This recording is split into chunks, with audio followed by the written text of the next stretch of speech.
Assalamualaikum, Sampurasun, Rahayu, Rahayu, Rahayu. Kali ini kami akan melihat cuplikan video dari Bapak Aing, dan mudah-mudahan dalam video ini banyak poin-poin yang kita ambil, poin-poinnya buat saudara-saudaraku di mana dari Sabang sampai Merauke. Mudah-mudahan yang sakit dan penyakitnya, yang punya hajat di mustajab pengajarnya, jangan lama-lama, kita akan lihat cuplikan berikut ini.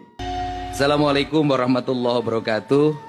Sampurasun, Pak Menko yang saya hormati, selamat datang di Provinsi Jawa Barat, di Kota Bandung, halaman Gedung Sate, yang mungkin tahun depan akan berubah karena ini akan saya tata dan disatukan antara Gasibu dan Gedung Sate, satu kesatuan, tidak terpisah oleh jalan.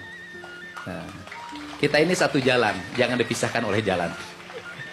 Pak Menteri Kebudayaan, saya hormati, ini orang Bandung, Pak. Pembaca puisi terbaik pada zamannya. Kemudian Pak, ini juga orang Bandung juga nih, orang Jawa Barat, orang Tasik, mantan Kapolda Jabar, jadi wamen sekarang. Kalau dulu Bapak meriksa, mungkin sekarang latihan diperiksa. Kemudian Pak Wakil Gubernur, Pak Ketua DPRD, seluruh jajaran yang hadir pada kesempatan pagi hari ini, seluruh pimpinan daerah Provinsi Jawa Barat, Pak Asbidpus hadir, dan para perangkat Forkopimda Provinsi Jawa Barat. Pertama saya mohon maaf terlambat, Pak. Pagi tadi saya mendamaikan dulu guru dan orang tua siswa yang berselisih karena anaknya ditampar. Hari ini saya membuat surat edaran pada para guru, kalau anaknya nakal itu cukup diberi hukuman yang mendidik. Bersihin halaman, toilet, kemudian ngecat tembok, bersihin kaca, ngurus sampah, tidak boleh hukuman fisik karena seringkali beresiko, aspek hukumnya memang diatur undang-undangnya. Kemudian yang kedua, di Jawa Barat itu sebenarnya sudah ada 200 pengacara yang mendampingi guru SMA dan SMK. Kebetulan yang berselisihnya SMP, kewenangannya Bupati. Kemudian yang ketiga, sudah ada surat pernyataan dari seluruh orang tua siswa, manakala anaknya tidak mau mengikuti pendidikan kedisiplinan di sekolah, tidak mau menerima sanksi di sekolah, maka anaknya dikembalikan ke orang tua siswanya.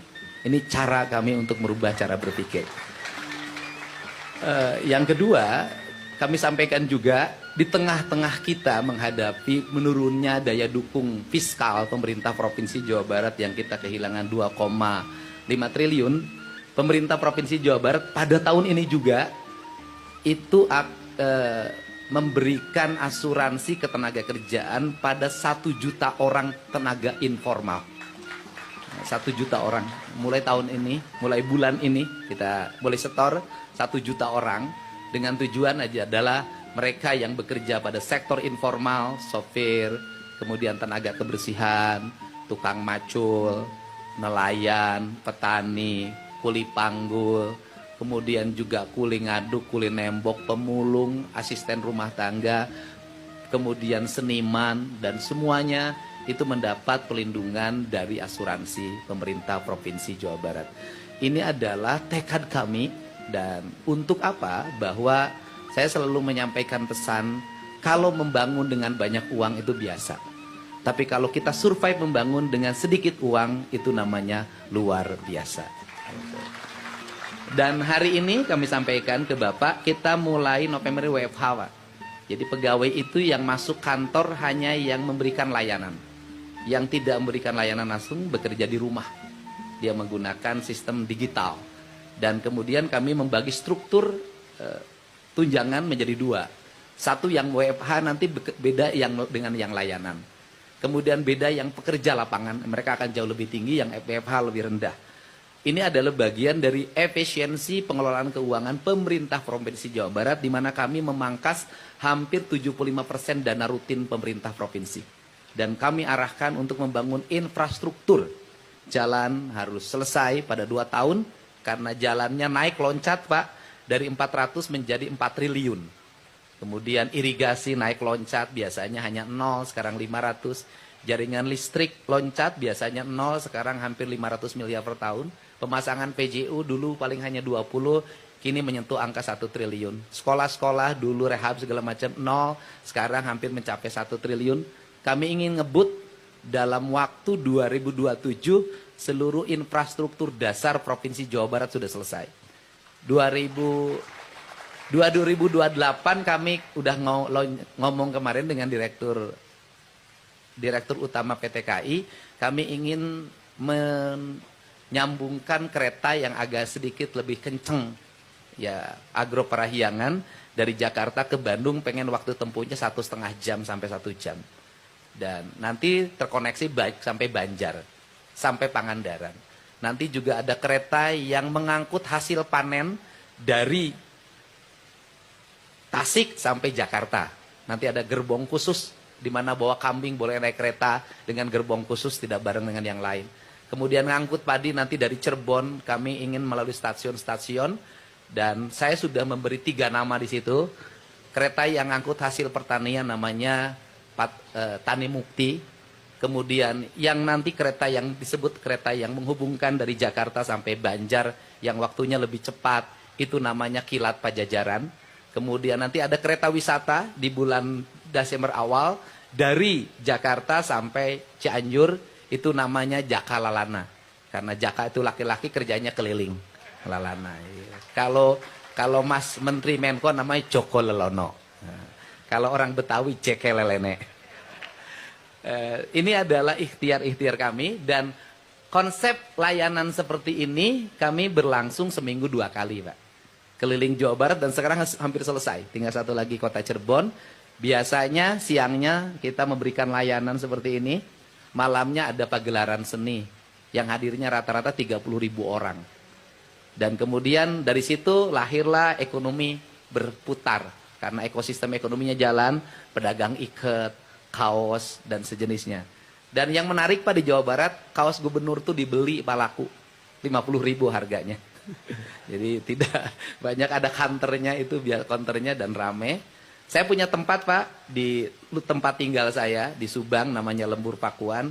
Tingkat kunjungannya dalam setiap minggu mencapai 30.000 orang Pak.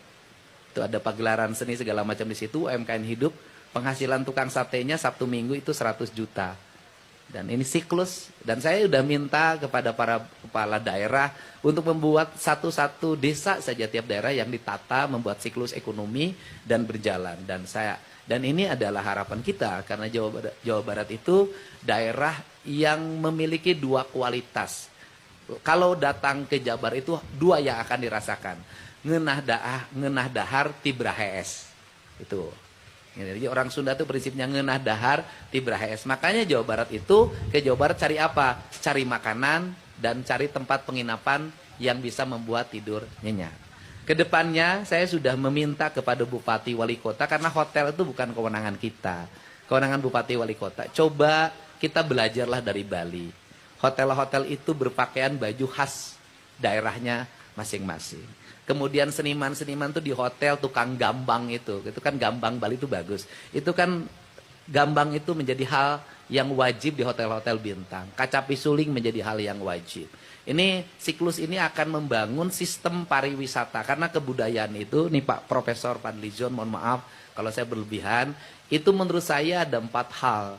Yang pertama, orang Sunda mah gini, nukadele, nukarenge, nukarasa, nukarampa.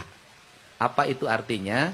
Seni itu akan melahirkan enak didengar, indah dilihat, kemudian nyaman dirasa, dan kemudian juga membuat kita bahagia.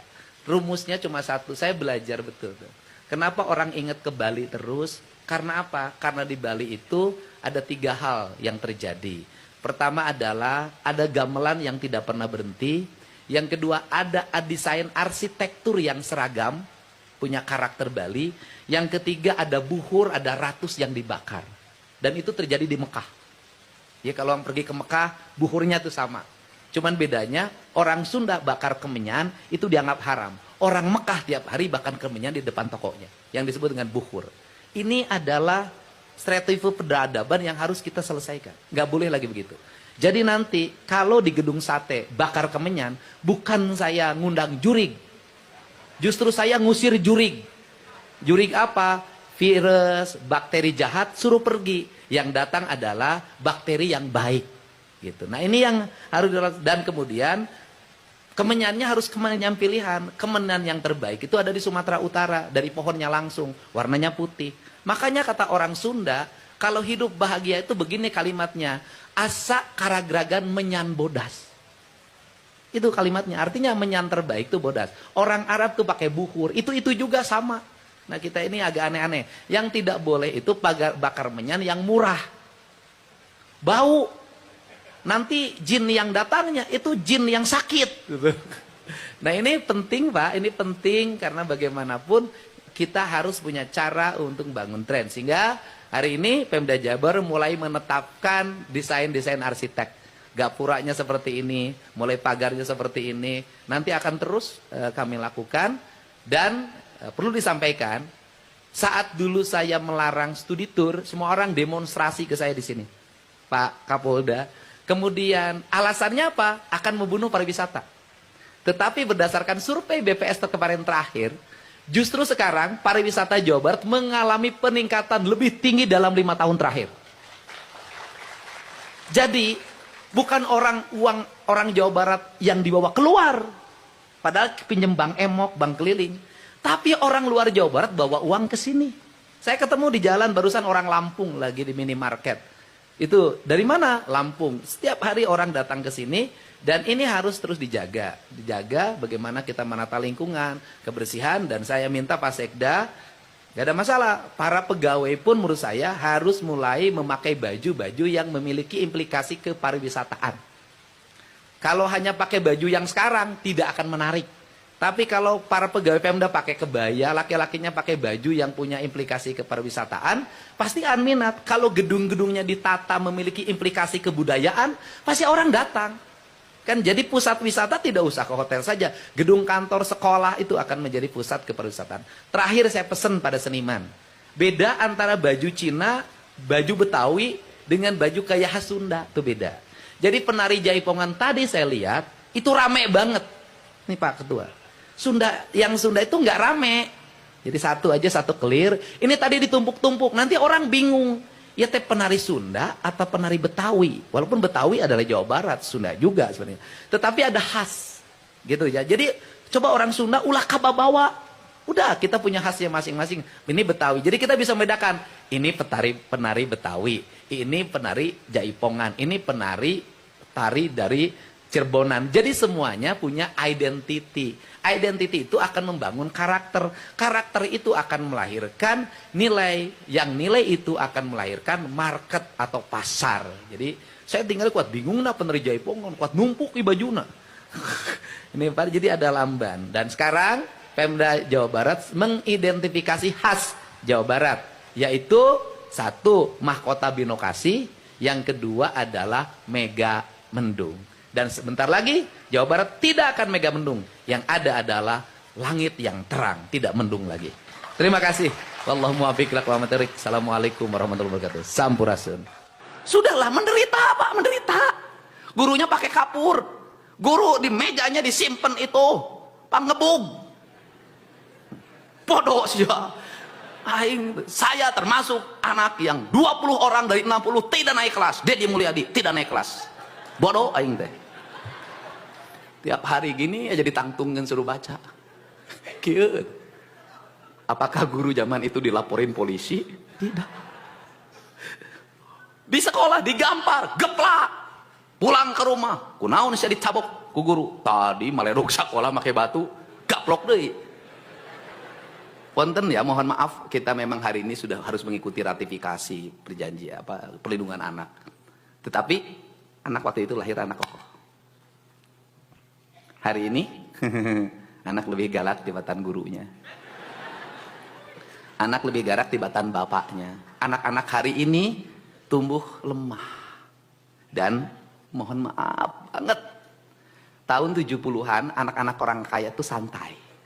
80-an. Anak orang miskin kerja keras. Saya ingat betul di desa saya. Anak orang kaya nggak ada yang sukses, ya biasa aja standar. Tapi anak-anak yang biasa tuh sukses-sukses. Kenapa?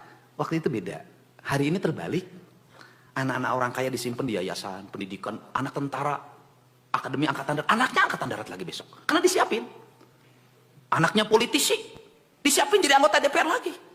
Anak gubernur disiapin jadi gubernur lagi. Anak bupati disiapin, anaknya jadi bupati lagi. Anak kepala desa disiapin, anak Cairoh. Karunya. Motorna belum lunas, sudah dipurutulan, diganti knalpotnya, ikut rombongan geng. Mohon maaf, bonceng perempuan, setelah itu hamil. Kan saya banyak nanganin. Kawin sebentar, setelah itu pisah lagi. Anak usia muda, sudah punya anak lagi, bapaknya miskin. Sudah mikirin 3 anaknya dari perkawinan yang sebentar-sebentar. Saya nanganin Pak yang begitu.